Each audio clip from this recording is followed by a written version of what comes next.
Hi అండి. ఈ వీడియోలో ఫిష్ ఫ్రై చేసేటప్పుడు నాకు తెలిసిన కొన్ని చిన్ని టిప్స్ చెప్తాను. అందులో ఫస్ట్‌ది ఏంటంటే, మనం చేపలకి ఎలాంటి మసాలా పట్టించేటప్పుడైనా సరే, ఫంక్షన్స్‌లో ఎలానో డీప్ ఫ్రై చేస్తారో అది వేరే విషయం. అది పక్కన పెట్టేస్తే, మనం ఇంట్లో చేసుకునేటప్పుడు షాలో ఫ్రై ఆయిల్ కొంచెం కొంచెంగా వేసుకోవాలి. ఎందుకంటే, మనం పట్టించే మసాలా ఆయిల్లోకి దిగిపోకుండా చేపలకు పట్టుకొని టేస్ట్ చాలా బాగుంటుంది అలాగా.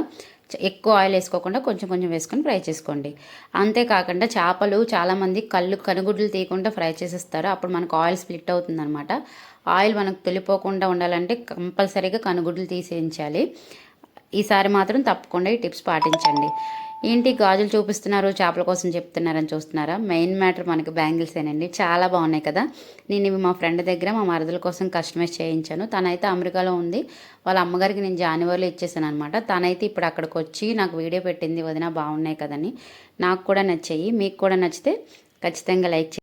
ఒకవేళ మీకు కూడా కావాలి అంటే మీకు నచ్చిన డిజైన్లో మంచి కలర్లో చాలా బాగా చేస్తుంది మా ఫ్రెండ్. తన ఛానల్ నేమ్ని నేను మన టైటిల్ దగ్గర ట్యాగ్ చేస్తాను. ఒక్క ట్యాప్తోని తన ఛానల్ విజిట్ చేయండి. చాలా చాలా చాలా అఫోర్డబుల్ ప్రైస్కే చేస్తుంది. ఈ వీడియో నచ్చితే తప్పకుండా సబ్స్క్రైబ్ మాత్రం